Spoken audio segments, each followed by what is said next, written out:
Cette histoire commence lorsque Takeru Kamishiro effectue, comme toujours, le même trajet pour se rendre au même travail, chaque jour de sa vie misérable. On lui avait toujours répété qu'une existence rythmée par la routine menait au bonheur.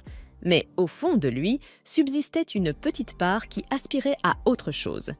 Kamishiro observe attentivement une scène étrange sur son téléviseur et reste stupéfait lorsqu'il est soudain téléporté ailleurs. Un homme l'accueille en affirmant qu'il est celui qui gère le système solaire. Kamishiro se demande alors si cela fait de lui un extraterrestre. L'homme répond qu'il est plus proche d'un dieu et lui montre une planète appelée Madius. Madius est incapable de prospérer, quoi qu'il fasse. Les civilisations qui s'y établissent finissent toujours par s'éteindre. Cet échec perdure depuis bien trop longtemps, si bien que l'homme a décidé d'entreprendre quelque chose de plus radical. Il donnera à cette planète une seule goutte d'eau, car même une seule goutte peut créer d'immenses vagues capables de transformer le monde entier. À la grande surprise de Kamishiro, il a été choisi pour être cette goutte d'eau. Aux yeux du jeune homme, c'était une responsabilité énorme, mais le dieu lui explique qu'il n'est de toute façon plus vivant. S'il refuse, il disparaîtra avec son âme. Le dieu sait parfaitement comment rendre l'offre plus attrayante. Il précise qu'il accordera à Kamishiro des pouvoirs spéciaux autant qu'il le souhaite. Il commence par lui donner la magie et une réserve de mana illimitée, mais souhaite entendre ce que Kamishiro désire lui-même. D'abord sceptique, Kamishiro s'illumine soudainement d'enthousiasme et déclare vouloir de jolis partenaires pour l'accompagner dans sa quête. À sa grande joie, le dieu lui assure qu'il les rencontrera en temps voulu, puis continue d'ajouter des pouvoirs. Il renforce sa capacité de recherche, fait en sorte qu'il puisse gagner de l'argent en vendant les matériaux collectés. Il lui offre également un sac magique pour stocker ses trouvailles, ainsi que la faculté de comprendre toutes les langues du monde. Pour renforcer sa défense, il lui accorde plusieurs résistances supplémentaires. Le corps de Kamishiro commence alors à se dissiper, signe que son départ est imminent. Le dieu se demande un instant s'il ne lui a pas donné trop de capacité. Mais il est déjà trop tard pour revenir en arrière. Il manifesta toutefois une certaine inquiétude en découvrant qui allait devenir le partenaire de Kamishiro, se demandant si cela allait vraiment bien se passer. Cette remarque fit paniquer Kamishiro, mais il n'y avait plus de temps pour des explications. Le dieu se contenta de lui dire que tout irait bien. Quelques instants plus tard, Kamishiro se réveilla dans son nouveau monde, dans son nouveau corps. Il n'était pas vraiment sûr de ce qu'il devait faire, alors il décida de chercher un endroit habité. En chemin, il découvrit un village, mais réalisa vite qu'il ne pourrait pas acheter de nourriture sans argent. C'est alors qu'il se rappela que le dieu avait renforcé sa capacité de recherche afin qu'il puisse trouver des matériaux à vendre. Kamishiro activa sa magie de recherche, mais il fut déçu lorsque rien ne se produisit.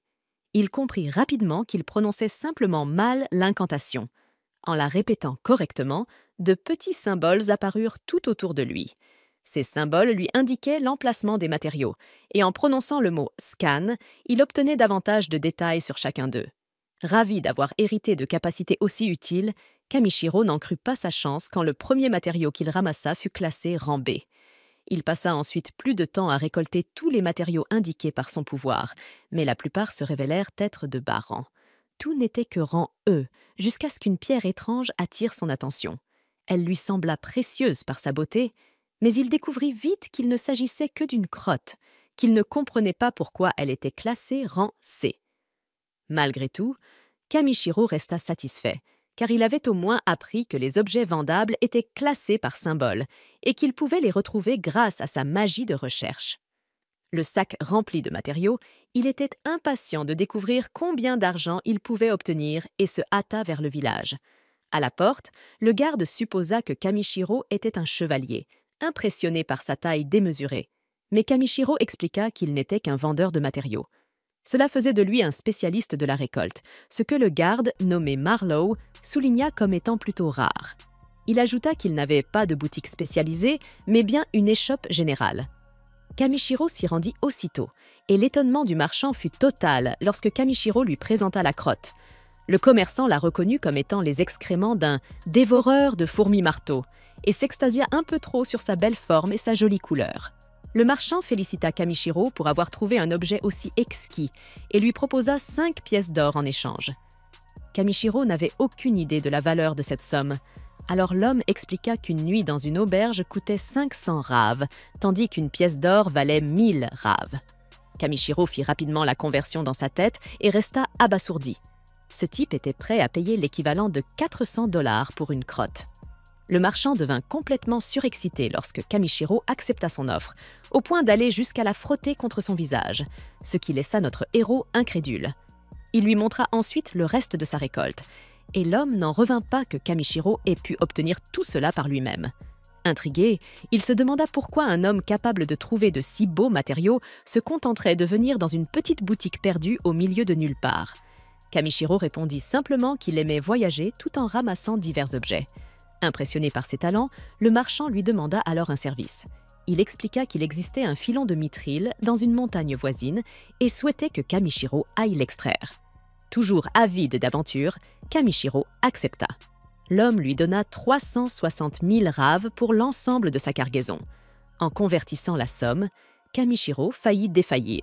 Cela représentait près de 25 000 $. Avant qu'il ne parte, le marchand précisa que la montagne était infestée de monstres, mais il était persuadé que Kamishiro saurait s'en sortir. Notre héros décida de passer la nuit à l'auberge avant de se lancer dans cette expédition. Une jeune servante lui apporta un bol d'eau pour 30 raves. Surpris, Kamishiro demanda si c'était pour boire, mais la fille expliqua que c'était pour se laver. Bien sûr, il aurait préféré prendre un bain, mais elle l'effraya en lui révélant qu'il n'y avait pas de bain ici. Seuls les sorciers pouvaient purifier les gens grâce à la magie, mais la ville n'en comptait aucun. Le mot « magie » fit germer une idée dans l'esprit de Kamishiro. Il paya la jeune fille afin qu'elle le laisse seule, puis commença à tester quelques mots. Lorsqu'il prononça « clean », le sort s'activa. Quelques instants plus tard, il se sentit plus propre qu'il ne l'avait jamais été de toute sa vie. Et il comprit qu'il pouvait utiliser n'importe quelle magie, pourvu qu'il en trouve le mot exact. Le lendemain, sur le chemin de la montagne, on pouvait déjà voir que Kamishiro commençait à s'habituer à ce nouveau monde. Kamishiro fut stupéfait lorsqu'il vit, pour la première fois, un symbole de pique apparaître. Curieux, il s'approcha pour vérifier ce que c'était, mais l'horreur le saisit lorsqu'il découvrit qu'il s'agissait d'un squelette. Son pouvoir allait même jusqu'à lui révéler le nom de la personne décédée ainsi que son rang. Ce qui l'intrigua le plus, toutefois, ce fut l'amulette familiale trouvée à côté du corps.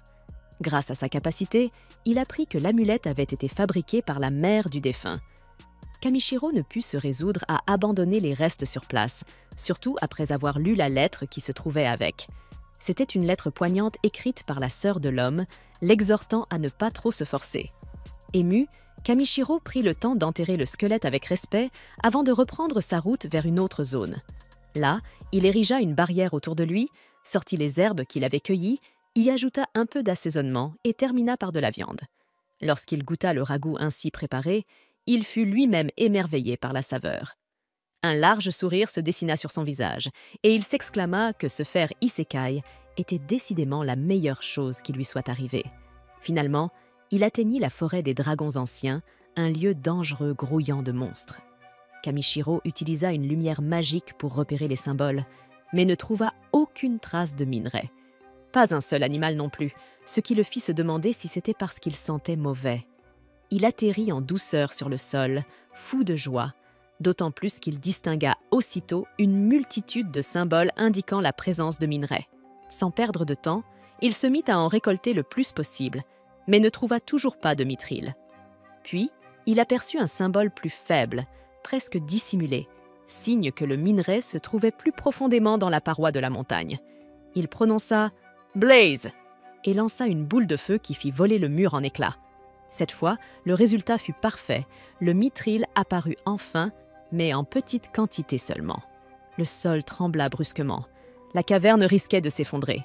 Pourtant, Kamishiro décida d'aller plus loin, poussé par la curiosité. Son exploration le mena jusqu'à un endroit étrange, où s'étendait une eau plus claire que tout ce... En scannant l'eau, Kamishiro découvrit qu'elle était de rang SS, la chose la plus précieuse qu'il ait trouvée jusqu'ici. Les détails révélèrent que cette eau contenait l'élément magique d'un dragon ancien, ce qui signifiait forcément qu'un dragon vivait ici.